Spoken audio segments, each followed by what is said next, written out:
Welcome back. The city of Colorado Springs recently expanded its red light camera program, but News 5 Investigates discovered the city may not be giving drivers a fair shake before those cameras snap a picture of your license plate. And Chief Investigative Reporter Eric Ross is digging into why the city has shorter yellow lights at some red light camera intersections. And Eric, your investigation has city leaders keeping quiet. That's exactly right, Allison and Diane. The city's traffic engineer will not talk with us on camera, and a spokesperson for Mayor John Suthers says he's simply too busy with other engagements. But we don't need them to show you what's happening. In fact, we're letting the city's own records, or lack thereof, speak for itself.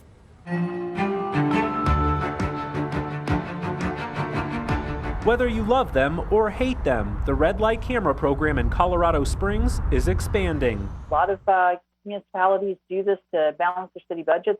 They calculate how much money they're going to be making. And it really is a policing for profit. I think it's wrong. It's just another way for the city to collect revenue. Last month, News 5 Investigates received a news tip that caught our attention. The title, Rigged Red Light Camera on Woodman Road at Black Forest Road. The tipster claimed this yellow light is shorter than other intersections with similar speed limits. So we decided to investigate further. According to a traffic study funded by the National Motorists Association Foundation, or NMAF, these are the recommendations they've published for timing of yellow lights. The organization is involved in protecting the rights of drivers by researching traffic patterns, speed limits, and traffic monitoring systems like red light cameras.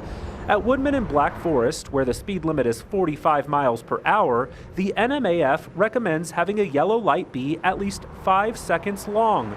But according to city data, this light is timed at only 4 seconds. Now you may be wondering, does 1 second really make a difference? I mean, if it's just 1 second more, it makes a huge difference. And in many communities, they've even shown that when they actually increase the yellow light, they don't even need speed cameras anymore. Sheila Dunn with the National Motorists Association Foundation says increasing yellow lights allows more time for people to safely clear an intersection, and she says it may also prevent accidents. When you have a red light camera intersection and people know about it and they hit that, they're getting close to the yellow light, and then all of a sudden it does turn yellow and they may dead stop, and then all of a sudden there's a wreck from behind. And of course, it's not the person in front that caused the wreck that's responsible for it, it's the person that hit them. So there's a lot of issues involved with the safety aspect. The intersection at Barnes and Tutt is the second newest red light camera intersection. The speed limit there is 45 miles per hour as well, yet the yellow light is timed at 4 seconds even, an entire second below NMAF recommendations. Out of the 12 intersections the city identified with red light cameras, only 5 meet NMAF guidelines, with one intersection at Academy and Airport even exceeding those guidelines. With a speed limit of only 40 miles per hour, drivers get a 5-second yellow light at this intersection. And we shared our findings with attorney Jeremy Lowe. He says he's not surprised based on the traffic infrastructure he's witnessed firsthand. On the East Coast, and a lot of major cities, Denver included, traffic lights are timed, right? And so when you get a green, you continuously get greens. And so it seems like Colorado Springs has essentially a willy-nilly approach to all of its traffic rules and regulations.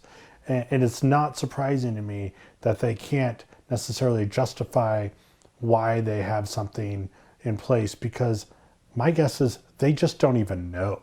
In a statement, the city says it follows the Manual on Uniform Traffic Control Devices as a reference for traffic light timing. That guidance states that yellow lights should range between 3 and 6 seconds. The National Motorists Association takes things a step further, using this mathematical formula to calculate specifically how long they believe yellow lights should be based on increasing speed limits. We wanted to talk in depth about the timing of yellow lights within the city of Colorado Springs. A spokesperson transferred our request to another spokesperson who told us Todd Frisbee, the city's traffic engineer, unfortunately doesn't have time for an interview the next few days. We said no problem and asked for his earliest availability.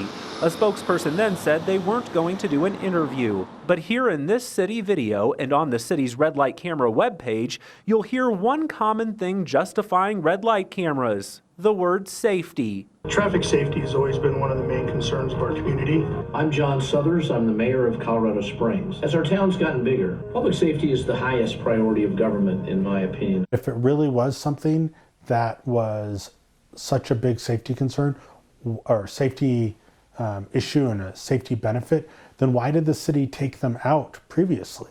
Red light cameras aren't new to the city. They were taken out several years ago before returning prior to the COVID-19 pandemic. We haven't been able to get the city to go on camera to explain the logistics behind the move. I don't know why the city chose to put them back in, but what we do know is they were taken out, and now the city's putting them back in and adding additional ones.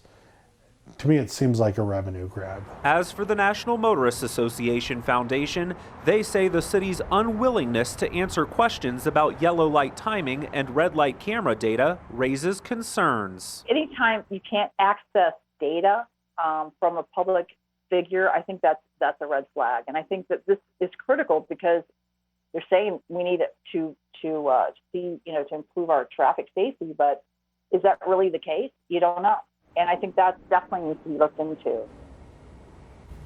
According to city records, between 2020 and 2021, Colorado Springs has collected roughly $2 million from red light camera violations. And we should point out that does not include pending revenue from the thousands of tickets which people have yet to pay. As for whether red light cameras are improving safety by reducing traffic accidents, that cannot be accurately assessed right now. The police department says it is having trouble getting us specific accident data in the years following the installation of those cameras. They were able to provide us with some basic statistics, which we've posted online along with all of our research. That way you can see exactly what we see. Just head to our website, KOAA.com. Diane? Eric, thank you. In full transparency, News 5 Investigates asked the city of Colorado Springs for yellow light timing data for all intersections inside city limits. The city estimated it would cost our station $1,500 for those public records. News 5 did not agree to pay that estimate because we believe this public data should be available for free.